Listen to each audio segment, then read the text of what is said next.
3 years ago, he mocked me in front of his friends, just a love-obsessed fool. Only good for some fun. I was devastated and ended up injuring my leg on the way home. Years later, I sent out invitations at a class reunion. I'm getting married. You're all welcome to come. When I handed it to him, he flicked the invitation aside dismissively, sneering.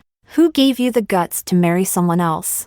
He didn't know that the groom on the invitation was sitting right across from him, calmly observing the entire room. Chapter 1. I never thought Mary would be the first one to get married. She used to be so obedient, and she was dumped before. Lucky anyone even wants her now. I held the invitation, ignoring the whispers. I'm getting married next month. You're all invited. Throughout it all, his cold gaze remained fixed on me, unblinking. I knew he would come. Stephen, my first love, now a rising star in the business world. I handed him the red, gold-embossed wedding invitation and mustered the courage to meet his eyes. Stephen, you're invited. Stephen remained silent for a long while. Everyone held their breath, silently watching us. After all, our breakup back then had been quite the scandal. He had called me a simp in public, leaving me distraught. I had missed a step, falling down the stairs and injuring my leg. I went away for treatment.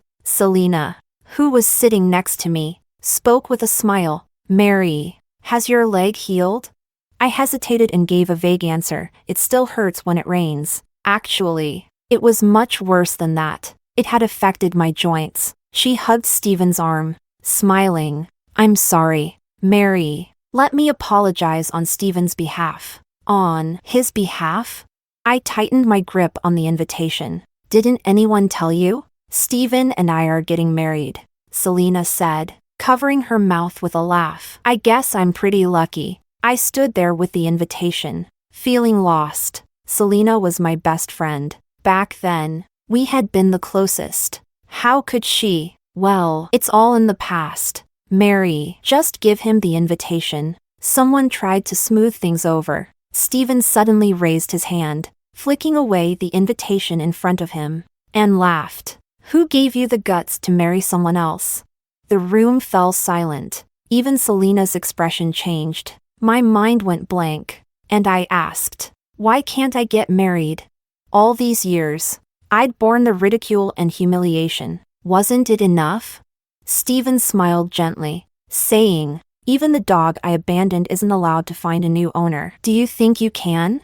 Stephen. A calm voice came from the head of the table. In the silence, it was particularly clear. Nestor lifted his eyes slightly and said indifferently, enough. 2 words. Final. No one dared to argue with him. After all, he was far more successful than Stephen. Back in school, he had always been the unattainable, aloof genius. In the years since graduation, he had become a figure that only appeared on TV or in financial magazines. Stephen and he were on good terms, so Stephen didn't continue. Instead, he took the invitation from my hand, opened it, and smiled. Nestor. What a coincidence. Her fiancé is also named he. I'd love to meet him. Who could he be? The groom on the invitation was named Hudson he. Is that so? Nestor he took a sip of red wine, his smile enigmatic. Indeed, quite the coincidence. Nestor didn't stay long before he was called away by a phone call. He had a busy schedule, so it was already rare for him to attend a small gathering like this. I found an excuse to slip out. When I reached the door, his driver had already opened the door of the Rolls-Royce. Mr. He. I ran after him, panting. Nestor paused when he heard me and turned around. His stern features looked even more unapproachable under the cold white streetlights. Tonight. Thank you. No need. Nestor said flatly. We're getting married. You can go public with it. I opened my mouth, but no words came out. When I returned to City A, I had no one. I ran into Nestor's car on the street. Back to see Stephen? That was the first thing he said to me. He's getting married. With his possessiveness, it'll be hard for you to survive in City A. Nestor casually extended an olive branch. I need a fiancé to deal with my family. Think about it. I inexplicably agreed. Honestly, I didn't even understand what he saw in me, nor did I dare use his influence to do as I pleased. I just wanted to keep a low profile. Hudson was Nestor's former name, the one registered in the family records. Not many people knew about it. Sorry for troubling you tonight. Nestor stared at me quietly for a moment, as if he wanted to say something. In the end, he changed his words. Let me know when you're heading home. When I went back to get my things, I got caught up chatting with old classmates. It wasn't until 8 o'clock that it suddenly started pouring rain outside. Everyone was stuck and ended up booking rooms at the hotel. Is it over? Nestor sent me 3 words, fitting his concise style. I'm staying at the hotel. After a long while, he replied, send me your room number. Go to sleep if you're tired. After sending the message, I curled up under the blanket. Whether by chance or not, Stephen and Selena's room was right next to mine. Chapter 2. The hotel had poor soundproofing. Selena's laughter pierced through the walls. It was especially grating. She seemed determined to make sure I could hear her. Taunting. Stephen, remember last time on her birthday? We were right next door. Shut up. You're noisy. Stephen's voice was low, carrying a hint of weariness. I froze. Suddenly, I remembered my first year with Stephen. He had celebrated my birthday, but after midnight, he disappeared. Even Selena couldn't be reached. A wave of nausea swept over me. My eyes stung. Honestly, I couldn't say how much I still liked Stephen, but I had given him my entire youth. And in the end, I had become a joke. The noises next door grew worse. Selena's voice was full of provocation. At that moment, my door suddenly opened. A tall figure was cast long by the hallway lights outside. Cold, damp air rushed in. My eyes were wet, and I stared blankly at the man. Mr. He, why are you here? Nestor glanced at me. The security at this hotel isn't great. I was worried. I wasn't sure if it was just my imagination, but he seemed in a bad mood tonight. His entire demeanor radiated an unapproachable coldness. The noises next door abruptly stopped. Nestor looked me over calmly. Uncomfortable? Huh? I can help you change rooms. I quickly waved my hand. It's late, and you have work tomorrow. You should get some rest. As I spoke, I realized I was in a room with a king-sized bed. The way I lifted the covers seemed like an invitation for him to share the bed with me. The atmosphere instantly grew awkward. Nestor glanced at my bare legs, then looked away and called his assistant. Get me another. Suddenly, Selena's voice next door returned, louder and more obnoxious. A surge of anger flared up in me. I suddenly reached out, tugging at Nestor's sleeve, and whispered, It's fine, just stay here. As soon as the words left my mouth, Nestor's gaze turned subtle. There was even a hint of something predatory. My face immediately turned bright red. Had I been too forward? Sorry. I didn't mean. All right. Nestor calmly hung up the phone. You first. Then? Bang!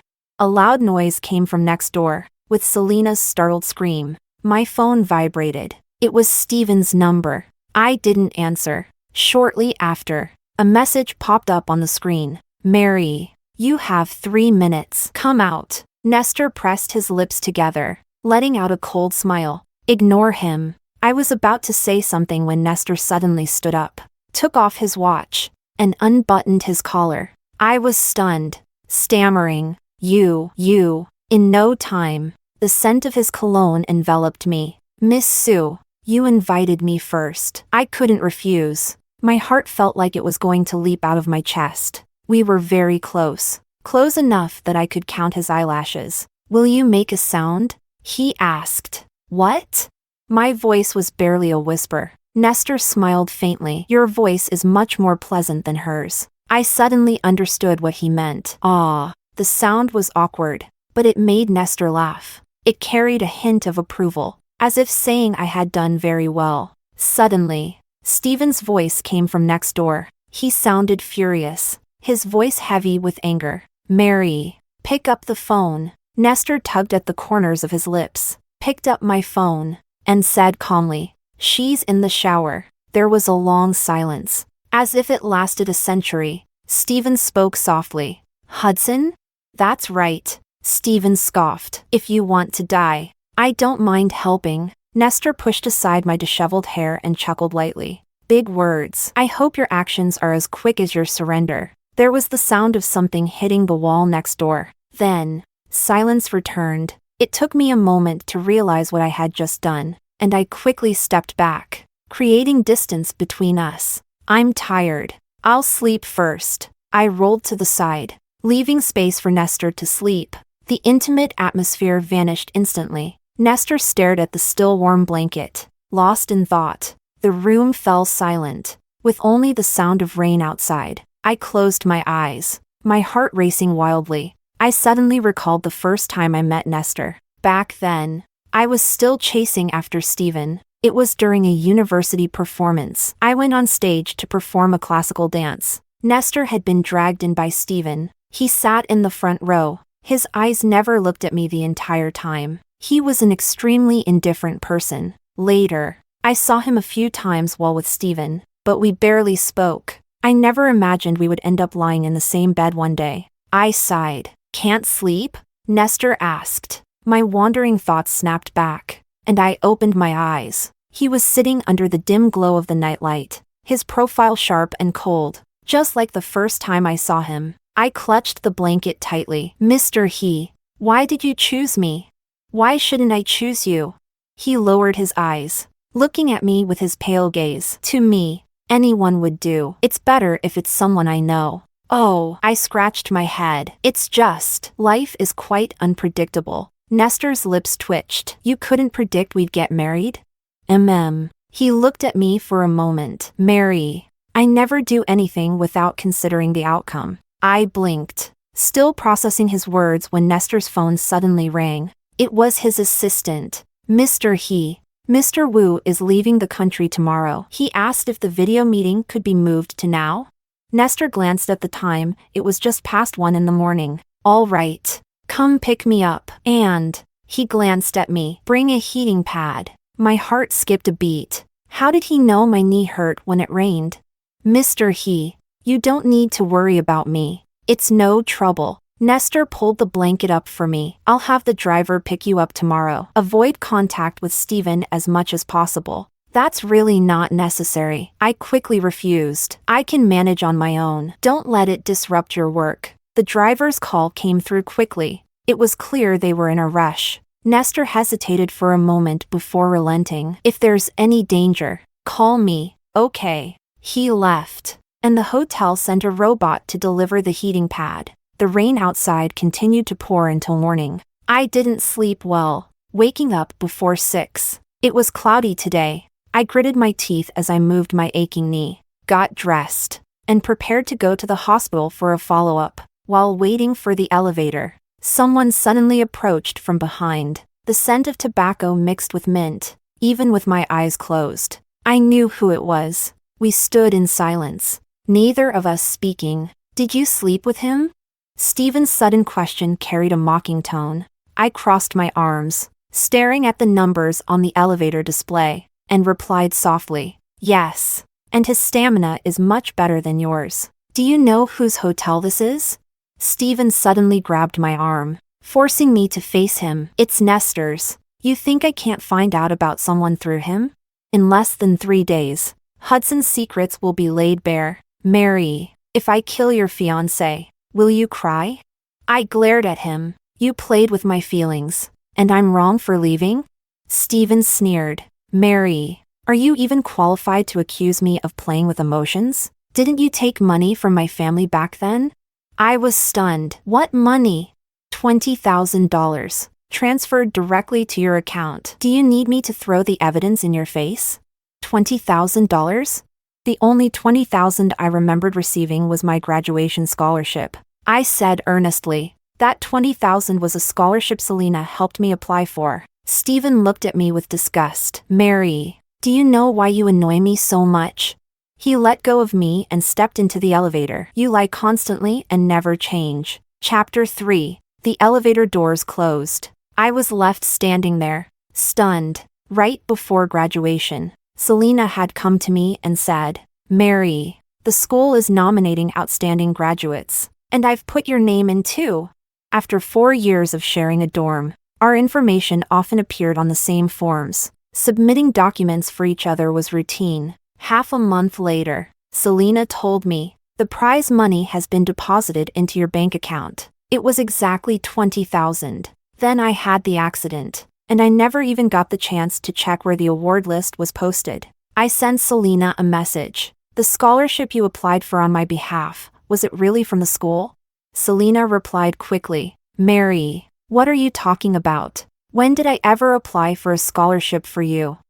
Miss Sue, I'm afraid, in your current condition, dancing is no longer possible. I had lost count of how many times I'd heard that from doctors. After leaving the hospital, it started to drizzle outside. A classmate sent me a message. She said it to your face. No chat history. You understand what that means. Yeah, I know. No way to sue. I stood in the rain, holding an umbrella, and let out a sigh. The grievance in my heart, barely lit, turned to ashes. A black Rolls-Royce cut through the rain and stopped silently in front of me. The window rolled down, revealing Nestor's face. The fine drizzle blurred our view of each other. All I heard was his calm voice saying, Mary, get in. I hadn't expected him to come and pick me up. He was so busy. Even in the car, he was handling work. What did the doctor say? He asked during a break. I tried to sound relaxed. Pretty good.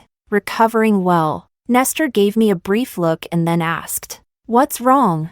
He saw through it. My smile froze for a moment. I forced a grin and said, oh, it's nothing. Then I lowered my gaze, afraid he'd see my moist eyes. Mary. Nestor put down the phone. Look me in the eye and say that. I stayed silent for a moment. The anger and frustration I'd suppressed for so long suddenly burst out. Mr. I'll never be able to dance again. I smiled stiffly. Everyone thinks I took money from the Han family, but it was Selena who deceived me, and I only found out today. If we had parted on good terms, maybe the accident wouldn't have happened, and I'd still be able to dance. Nestor stared at my forced smile, his eyes growing colder. Mary, are you happy to be played like a fool? My words got stuck in my throat, and after a long moment, I lowered my head, tears falling. I'm sorry. Not your fault, Nestor said after a pause. It's theirs. Raindrops fell, forming ripples that spread and lingered. Suddenly, today didn't seem so bad. At least someone believed me. Nestor dropped me off downstairs and said before leaving, don't worry about your leg. I'll find a doctor. Thank you. Nestor's expression remained indifferent. No need. The car drove away. As I was heading upstairs, I received a call from an old classmate who said she was dropping off some local specialties for me. I went back to the community entrance, and soon enough, I saw her get out of a taxi and run over. Hey, did you hear? The class chat group exploded after what happened between you and Steven the other day. She started gossiping as soon as she saw me. What? They're betting that you'll get back together with Steven within half a month. Are you kidding? Someone saw him arguing with Selena. It's definitely because of you. Are you really not going to meet with Steven? I probably should meet him. I needed to transfer the money back to him and return the dirt he threw at me. Meeting her teasing gaze, I said, I'll talk to him. There's a misunderstanding between us. My classmate beamed. That's right. It's always best to clear things up. I smiled and turned my head, noticing the black Rolls-Royce parked not far away. It was Nestor. Hadn't he left? I held up my umbrella and called out, Mr. The car suddenly started and drove away. My classmate leaned in curiously. What's wrong? Nothing. He probably didn't hear me. Over the next few days, I got busy adapting to my new work environment. Coincidentally, my boss sent me to negotiate business at Nestor's company. When I finished my work, I saw Nestor coming out of a meeting room. Just as I was about to greet him, Nestor's gaze swept past me. Instead, his assistant politely nodded at me. Miss Sue, Mr. He asked you to wait for a moment. Okay. I watched his figure as he walked away, feeling a strange tightness in my chest. In the evening, the assistant came over. There's a banquet tonight. Mr. He wanted to know if you'd like to attend. If you're tired, I can take you home. It's fine. I can go. By the time I arrived, the banquet had already started. The first thing I saw was Nestor. He stood out too much. Standing there, He was the center of attention. Almost simultaneously, his gaze met mine. Across the bustling crowd, our eyes met briefly. I was wearing a beautiful dress, a light gold color, with a delicate design around the collarbone, a neckline slightly lower than usual, and a fit that hugged my curves. A sapphire necklace hung at my collarbone. It sparkled. Nestor stared at me, unmoving. It wasn't until someone beside him spoke that he looked away, leaving with the crowd around him. I was just about to go over when the assistant stopped me. He hesitated for a moment, then said, "Miss Sue, Mr. He overheard that you're considering getting back together with Mr. Han. Though it's your personal matter, it's better to clear up any misunderstandings sooner rather than later." He didn't finish and quickly followed Nestor away, leaving me standing there, stunned. I saw the banner at the entrance with the name of Han Group and realized this was Steven's territory. He was giving me a chance to see Steven. Realizing he'd misunderstood me, I gathered my dress and tried to chase after him. Suddenly, someone blocked my way. "Good evening, miss." It was a chubby middle-aged man, smiling warmly. "I'm Nestor's second uncle. You must have heard of Nestor, right?" So he was Nestor's elder. I nodded politely. "Hello." He held a glass of champagne. "You're quite beautiful. Do you have a boyfriend?" Realizing his intentions, I quickly took a step back, putting some distance between us. "I'm sorry, sir. I have something to attend to. Excuse me." Before he could respond, I quickly left. As I rounded a corner, I was stopped again. "Mary." Selena appeared out of nowhere, asking cautiously, "Was that your fiancé just now?" "No. No wonder his last name is He," she muttered, as if she'd caught me in something. "That's Nestor's second uncle. I heard he has a mistress." "Didn't expect the mistress to be you." Her voice was loud, quickly drawing curious glances from people around us. They started pointing at me. I stared at her quietly. "Have you said enough?" Selena wrapped her arm around mine, acting all friendly. "What's wrong? Embarrassed now that I've exposed you?" "When you were chasing Steven for those 2 years, I was sleeping with him every night. He dated you because I thought it would be fun to play around. You're the mistress here. Once, twice. You get used to it." The anger I'd suppressed for days finally erupted. Under her smug gaze, I picked up a glass of water and poured it over her head. The glass shattered on the ground with a loud crack. The room fell into a dead silence. After a brief stunned moment, Selena screamed, "Mary, what are you doing? Calm now." I stared at her. "There's plenty more water if you need it. No need to introduce yourself here. You." Suddenly, someone grabbed me and pushed me against the buffet table. Plates, knives, and forks clattered to the ground. A shard of broken porcelain grazed my ankle, drawing blood. I winced in pain, frowning as I looked up to see Steven. "Mary, are you crazy?" Steven's voice was dark. "You dare make a scene on my family's turf?" Without thinking, I pulled out a card from my bag and threw it in Steven's face. "Shut up. You think that pathetic 20,000 is worth anything? I wouldn't even take it if I knew Selena stole it from your family. It's disgusting." Selena started crying. "How can you act so righteous as a mistress?" "What mistress?" Steven asked. "Her fiancé is Nestor's second uncle." Steven's gaze moved back and forth between us, his eyes complicated. I pulled out my phone and sneered. "Say it louder if you dare. Let's see each other in court." Selena got scared, shrinking behind Steven. "Enough," Steven scoffed, clearly not wanting to hear or believe anything. "Mary, you disgust me." "Who disgusts you?" A calm voice came from outside the crowd. The crowd parted automatically. Nestor was back. I stood there, disheveled, glaring at those across from me, knowing how things had blown up tonight. Nestor didn't look pleased either. He walked straight up to me, lowered his eyes, and asked, "Where are you hurt?" "No." I suddenly remembered what the assistant had said, and changed my tone, complaining, "My ankle's cut. It hurts." "Who did it?"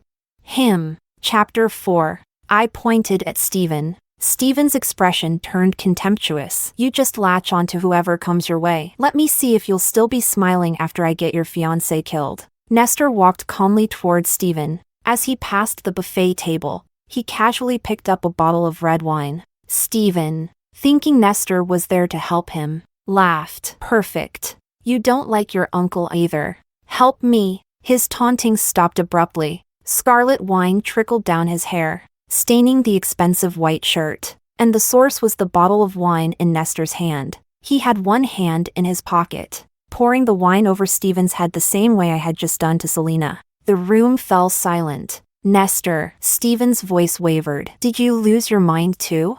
Nestor tossed the bottle aside, picked up Stephen's tie, and used it to wipe his hands, his tone cold and aloof. Sorry, I didn't hear you clearly just now. Are you sure you want to kill me? His words were like a clap of thunder. For the first time, I saw genuine shock on Stephen's face. Selena broke free from Stephen's protection, desperately trying to salvage the situation. Mr. He, I clearly saw her. Miss Lin, are you trying to slander my fiancé? Selena's lips trembled, finally realizing the relationship between Nestor and me. And no, I wasn't. Nestor supported my waist, ready to lead me away. Stephen finally reacted, raising his voice to stop us. Nestor, don't you think you owe me an explanation? An explanation? Nestor lazily curled his lips and let out a chuckle. My wife already explained clearly, you were blind. She got hurt because of you. If I don't demand an explanation from you, how dare you ask me for one? Stephen choked. Don't let her fool you. I've been around the block. I know what she... Enough. My affairs need no comment from you. Stephen lost it. You're doing this to me for her? He grabbed at his stained shirt. We've grown up together, and you're taking an outsider's side? Is this reasonable? Nestor gave him a long look, then said icily, then sue me. He then pulled me away. The cool night breeze blew in through the half-open car window. The car sped down the road. I snuck a glance at Nestor, who was still driving, and stayed quiet. Does it still hurt? He asked, eyes on the traffic light ahead. A bit. Nestor tapped the steering wheel. I'll take you to the hospital. No. I hesitated for a long time. Just take me home. After making such a scene tonight, I hoped he hadn't found it too embarrassing. Nestor nodded and drove me home. When we got to my door, he stood at the entrance, not coming in. In this situation, suddenly trying to explain things felt awkward. I stood at the entrance and tentatively asked, would you like to come in for a drink of water? Sure. He agreed quickly and closed the door behind him. Before I could even turn on the lights, the hallway darkened as the door shut, plunging us into darkness. I reached out to find the switch, but I stepped on something and stumbled. He caught me. The cold scent of pine quickly surrounded me. The steady, powerful heartbeat under my palm transmitted itself unmistakably. Mr. He, I swallowed and said softly, your heart is beating really fast. I know. His voice was low, his tone indifferent, with a hint of resignation. Sorry. Can't control it. The room fell into silence. After a long hesitation, I asked, are you mad at me? No. Tonight. I acted on impulse. No. It was just right. But you... I trailed off. I thought you didn't want to see me. Mary. It was you who wanted to explain things to Stephen. What? I looked up at him, confused. Nestor's eyes were dark, holding emotions I couldn't understand. I at least wanted to give you a chance to regret it. My heart skipped a beat. You thought I wanted to get back with him? Nestor pressed his lips together, not saying anything, but his expression confirmed my suspicion. I hurried to explain. I just don't like being misunderstood. Once I explained it to him, we'd have nothing to do with each other anymore. Now I know. Nestor's voice was soft. From now on, you two will never have a chance to get back together. My heart suddenly raced. For a moment, I thought I had misunderstood. Or maybe it was my imagination acting up, making me too afraid to think deeply. I clenched his shirt. What do you mean? Nestor's gaze moved slowly across my face. I like you. My mind buzzed. My thoughts froze. Only his confession echoed in my ears. I like you. Didn't expect we'd get married one day? Mary, I never do anything I don't intend to. A small feather brushed against my heart, tickling it. Suddenly, His phone rang. Steven's name flashed on the screen. It was always like this. He never disappeared. Chapter 5. I don't know where I got the courage, but I grabbed his phone and pressed the answer button. Steven's voice echoed through the room. She's not right for you. This woman will do anything to seduce you. Nestor frowned and tried to hang up, but I avoided his hand. He looked down at me, his voice husky. Mary, what are you doing? As Steven continued to slander me, I stood on tiptoe and kissed Nestor. The hand around my waist tightened suddenly, and the temperature rose. The clock in the corner ticked happily and freely, composing a pleasant tune late into the night. Nestor, are you listening? Of course. Nestor wasn't listening. His breathing was uneven as he lifted me onto the dining table. Yanking off his tie, he took the opportunity to press forward. The night deepened, and my voice was like cotton. Nestor, am I seducing you? No. Nestor stared at me, his voice hoarse. I'm the one seducing you. Then he kissed me again. Steven was knocked from the shoe cabinet to the floor, the receiver down, vainly trying to sow discord. The storm I had started gradually swept away our reason. He held my sweaty hands over and over again, intertwining our fingers. The phone's still on. I reminded him kindly. Doesn't matter. Let him listen. It rained all night outside the window. When I got up in the morning, many tender green leaves had been knocked down. Nestor left early. I sat in front of the mirror, staring at the marks on my neck, lost in thought. Suddenly, Nestor sent me a message. Are you awake? Good morning, Nestor. Lunch together? Since I had a project today that would take me past his company, I readily agreed.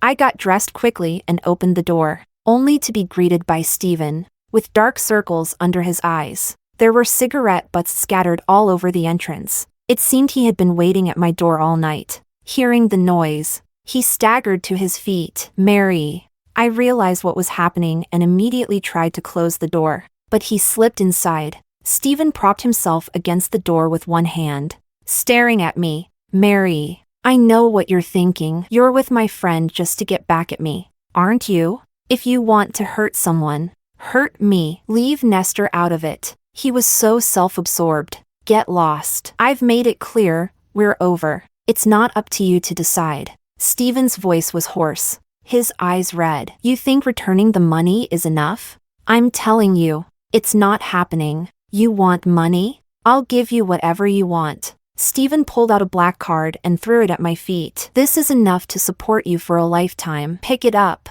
and we'll get back together. The hallway light went out. The dim light obscured Steven's expression. I found it ridiculous. Did he not understand human language?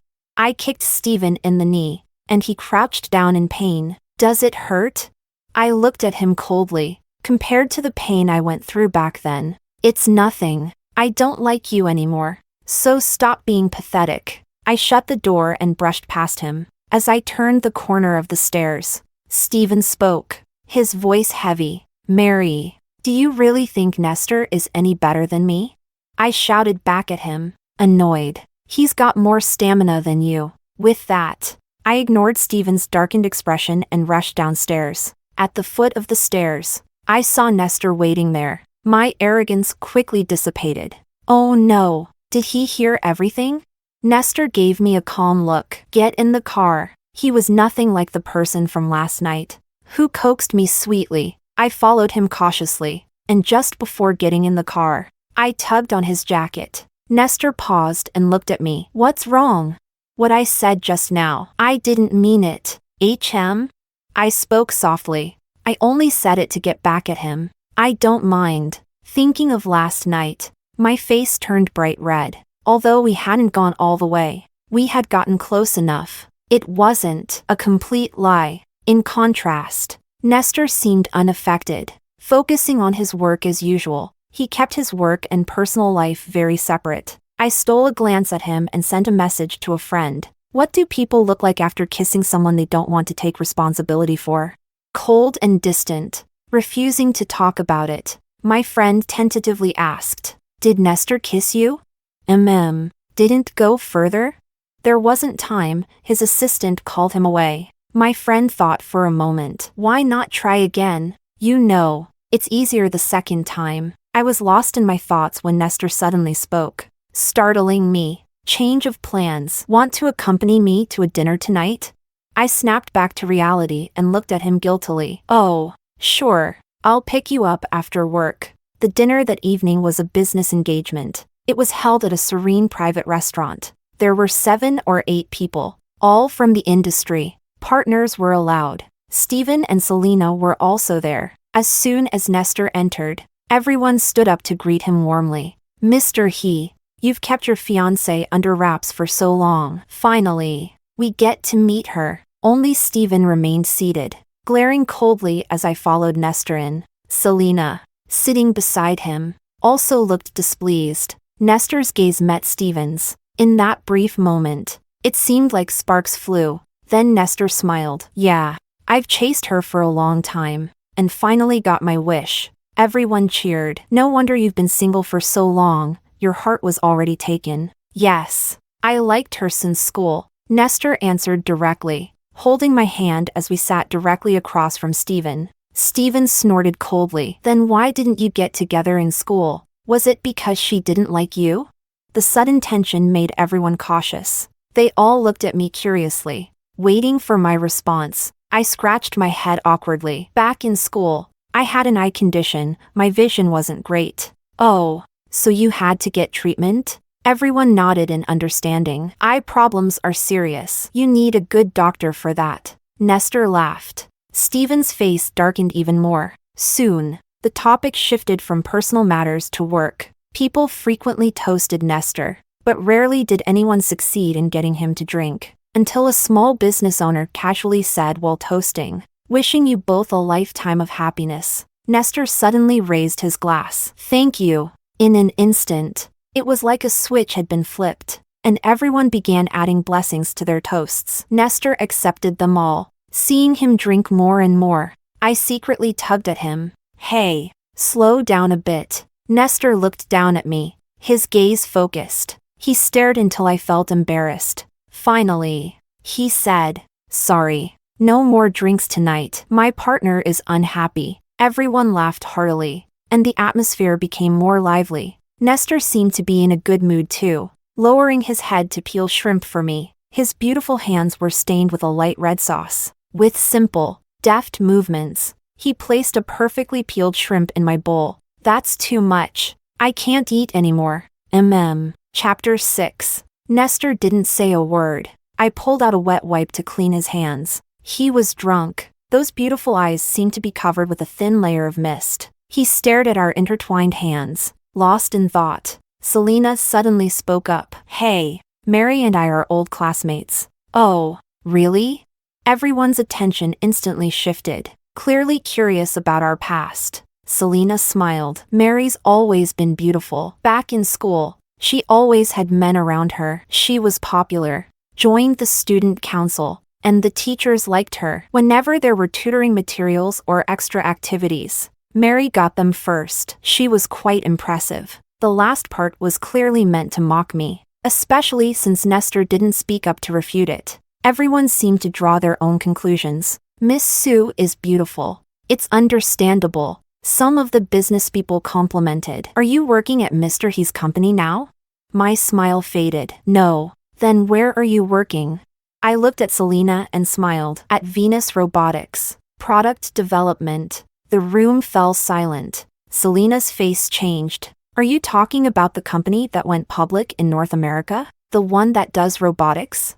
Yes. Their robotic arm control system is amazing. There were people who knew about the industry and quickly explained it to those around them. Selena forced a smile. Mary, I remember you weren't in that field, right? I curved my lips slightly. I had a double major in undergrad, and I later switched fields for graduate school. You probably didn't know. The business people's eyes lit up. Wow.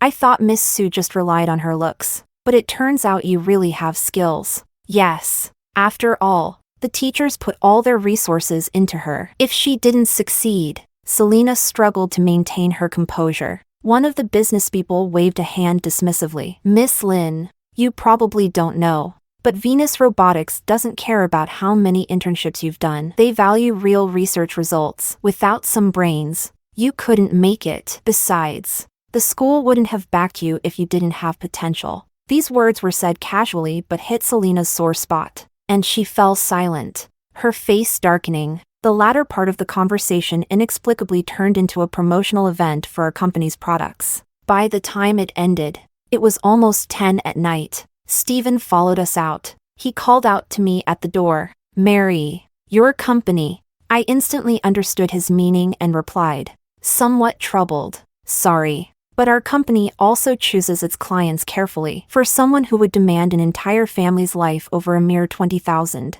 we don't work with people like that." Just as I finished, Nestor let out a chuckle. I pulled him away without looking back. Chapter 7. The driver took us back to Nestor's apartment. When we got to the door, Nestor leaned against the doorframe, not moving. "Come inside." I tried to pull him, but he wouldn't budge. "Come here," Nestor said. "What?" As soon as I walked over, he cupped my face and kissed me. A faint scent of alcohol hit me. His large hand brushed against my earlobe, the warmth trickling down like a small stream. My knees went weak, and I fell against him.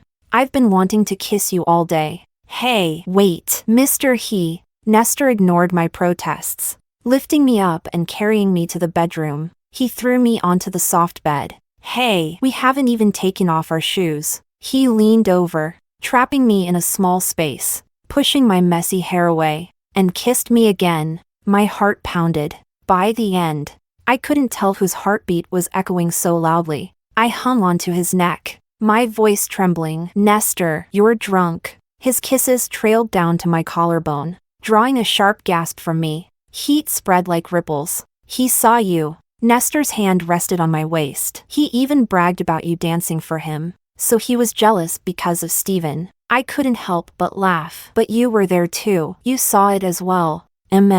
I saw it. Regretted not watching you more." Nestor's ears were tinted pink from the alcohol. His collar was open, and his Adam's apple bobbed with his breathing. His lips, stained with my lipstick, looked even more seductive. My face felt hot, like I was boiling, and I leaned against him, hooking my finger around his shirt button. "If you want, I can dance again. Your leg." "It's fine." I cupped his face, a bold idea growing in my heart. I leaned into his ear. "Do you know the soul of that dance? It's the waist." Nestor grabbed my waist and pressed me back onto the bed. "You're quite daring." A drunk Nestor had little self-control. I asked softly, "Do you want to see it?"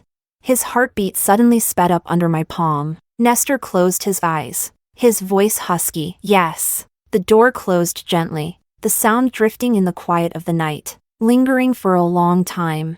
When I woke up the next morning, it was already 9 o'clock. I jumped up, thinking I was late for work, until my legs cramped up on the floor, and I realized it was the weekend. I had slept in Nestor's bed all night. The messy bed from last night had been restored to its original state. Nestor was nowhere to be found.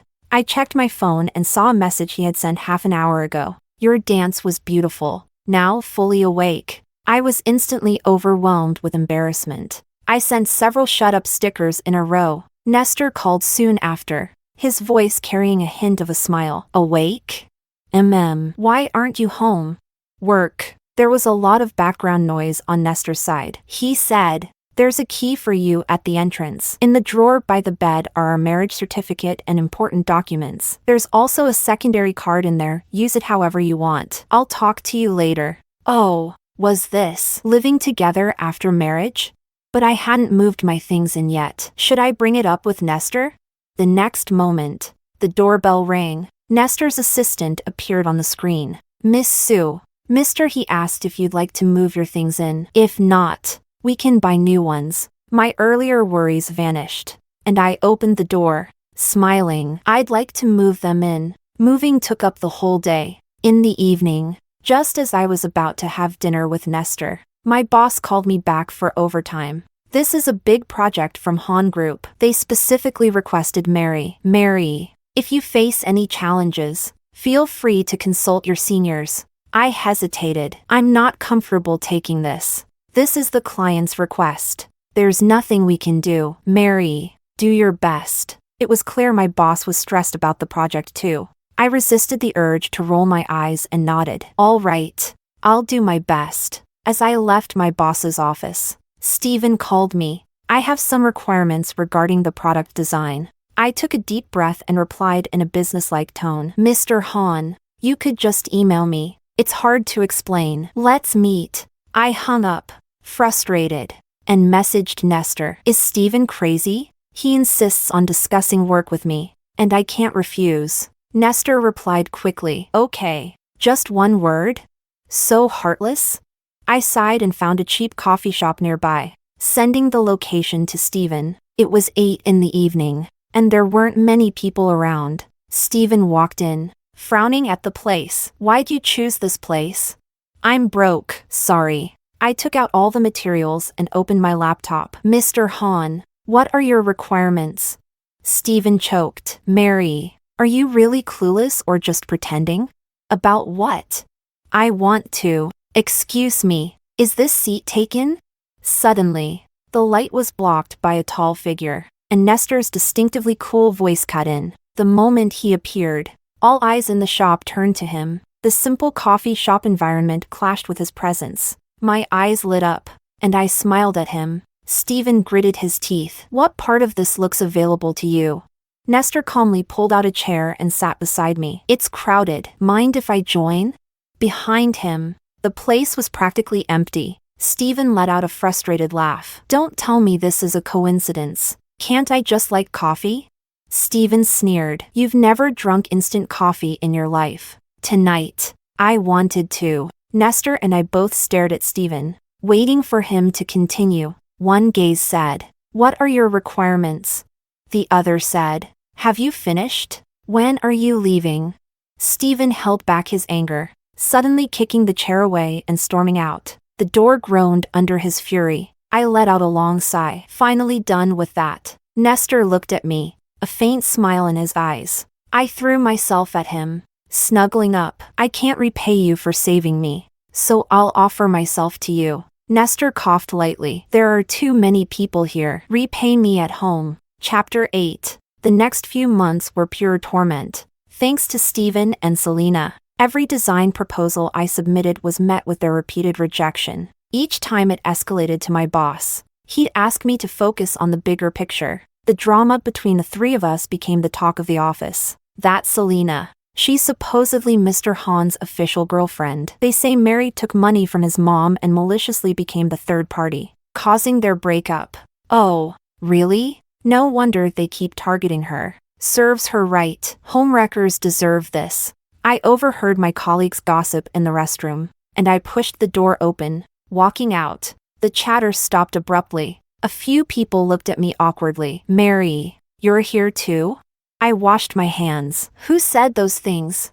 It was Selena. Just her side of the story. We don't really believe it. Is that so? That afternoon, a delivery man walked into Stephen's company. He placed an open voice recorder on the reception desk, addressed to Selena, Stephen's secretary. Those 2 years you were chasing Stephen, I was sleeping with him every night. He dated you because I thought it would be fun. Actually, you're the mistress. The voice recorder played these 2 sentences repeatedly at the reception. It was the recording I had made at the banquet when I'd run into Selena. After getting burned by her once, I had made a habit of carrying a voice recorder. By the time Selena rushed down, the entire company had heard it. In just a few days, she had earned a new nickname, the Green Hat Lover. A few days later, Stephen's sister came to see me. I think, given your current abilities, you're not suitable for this project, she said bluntly, getting straight to the point. I'll consider replacing you. The woman across the table had sharp eyes. Though young,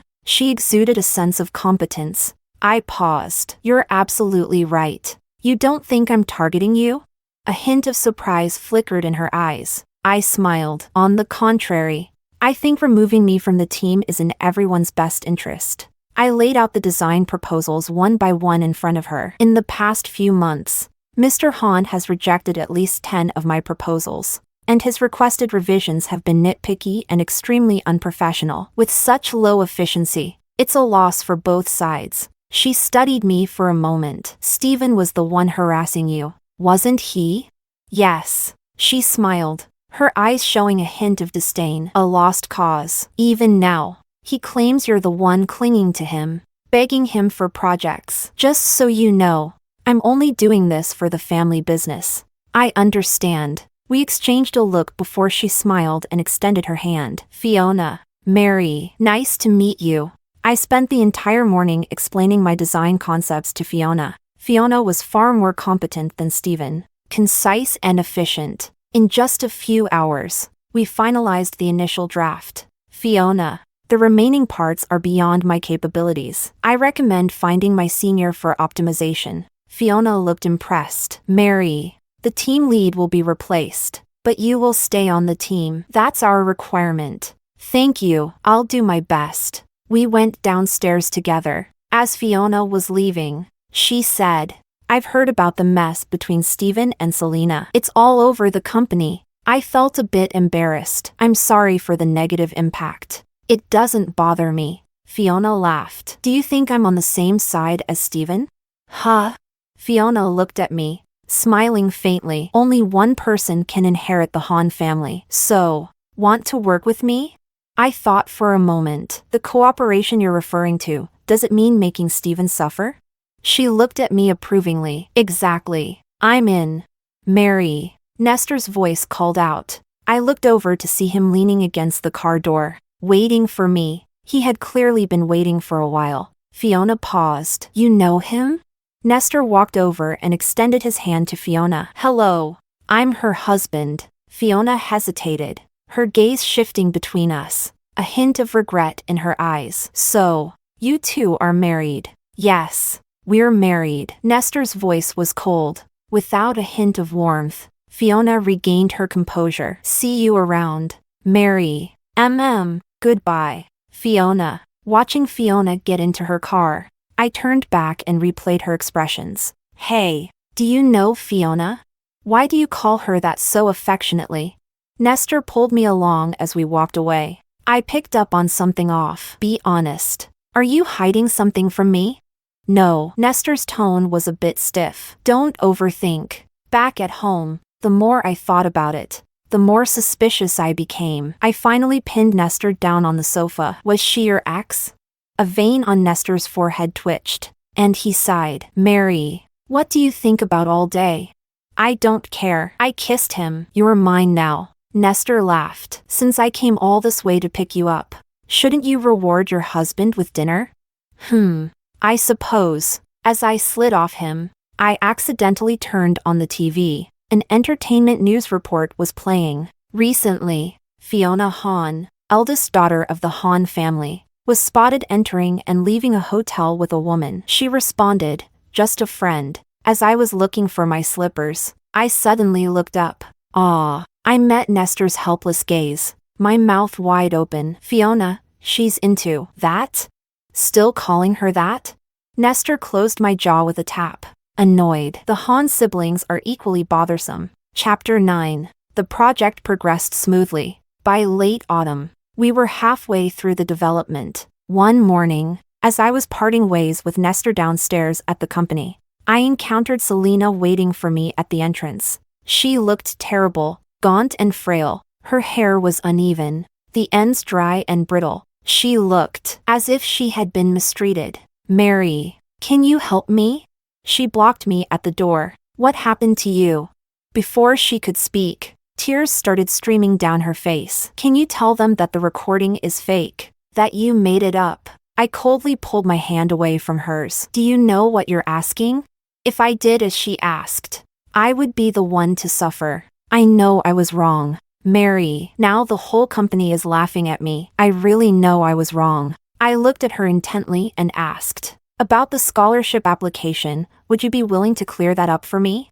She opened her mouth, her face pale. I can't. If I admit to that, my reputation, I said coldly. You started this war of public opinion, and you should bear the consequences. You don't need to say sorry to me. Not long after, something big happened at Han Group.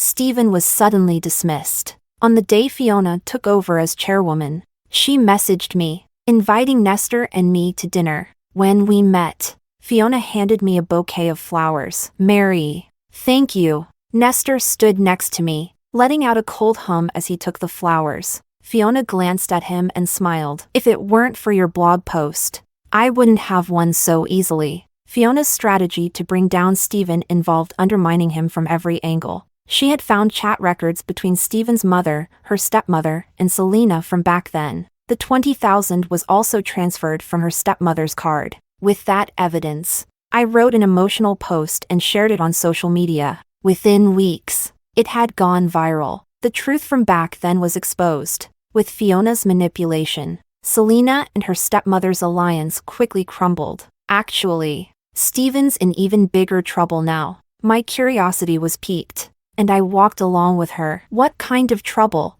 Selena was pregnant. She could have married into the family, but because of your post, she fell out with my stepmother. My eyes widened. She was pregnant?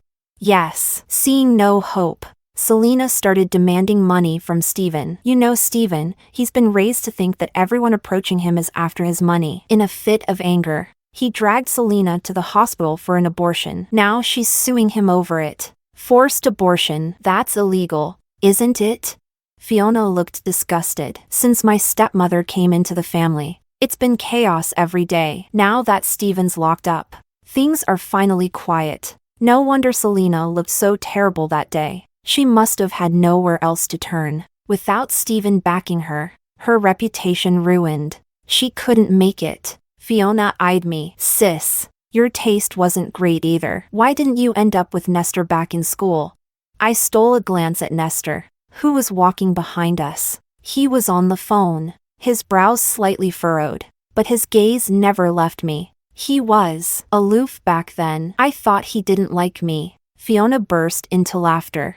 I looked at her, confused. You know, Nestor and I actually grew up together. I'll show you something later. My interest was piqued. Sure. Chapter 10. Fiona invited Nestor to dinner today to discuss work. After the meal, Fiona dragged me sneakily to her car. She handed me a gift box. This is a wedding present for you. It wasn't too heavy. I weighed it in my hand and was about to open it when Fiona stopped me. Open it at home, in private. Realizing what it might be, my face flushed. It wasn't what I thought it was, right? The car window was tapped, and Nestor stood outside. Time to go home. Oh, Fiona gave me a conspiratorial look and said goodbye. On the way back, I held her gift like a treasure. Nestor glanced at it several times and asked, smiling, what's in it?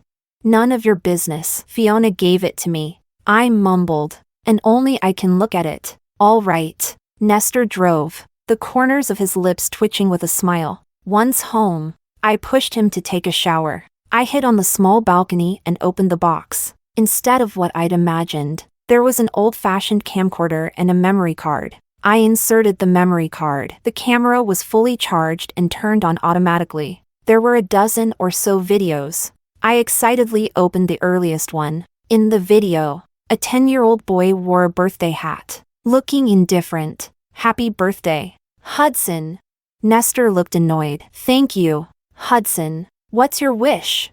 I don't have a wish. His cheeks were round back then, always getting pinched. Fiona appeared in the frame, laughing as she pinched his cheeks. The second video was of an older Nestor. It looked like a spring outing. Nestor carried a small stool and sat by the lake, reading. He was completely out of place. When Fiona tried to tease him, he drove her away without mercy. The following videos documented Nestor growing up, strict, disciplined, and dull. It seemed that from birth, his life was mapped out. Every year, Fiona would ask, what's your wish?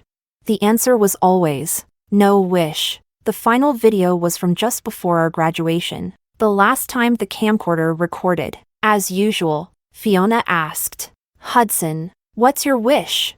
For the first time, Nestor looked at the camera and changed his answer. To marry someone. After a brief shock, Fiona teased him. Oh, Hudson, don't be so sure. Can you really marry her?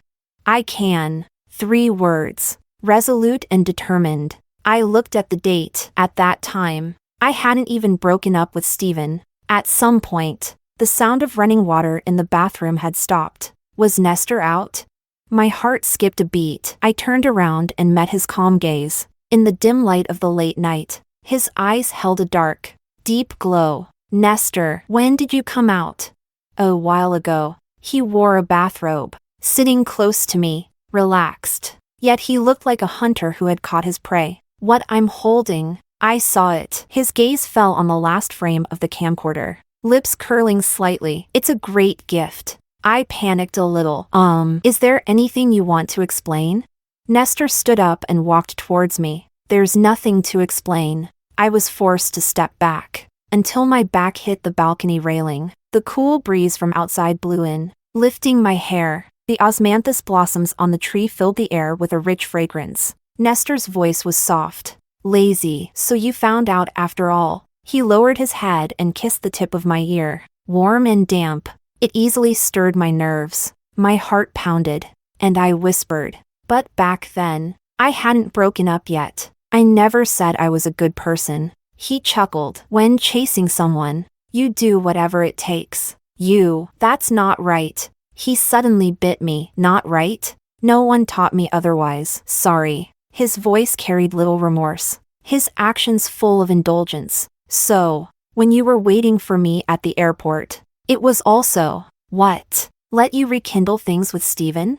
Nestor looked down, playing with my hair. Mary, I'm not that generous. Lift your head. Let me kiss you. The moonlight poured down that night. The gardenias in the corner had finished blooming, and the osmanthus flowers filled the branches. He and I kissed under the moonlight. Time seemed to rewind to years ago, to that open-air party in late autumn. Nestor had arrived midway. Sitting in the front row, the music began, and the lights were soft. I stood beneath the osmanthus tree, my skirt brushing against his fingertips, a small, warm blossom accidentally falling into his palm. Mary, Nestor called me softly. HM?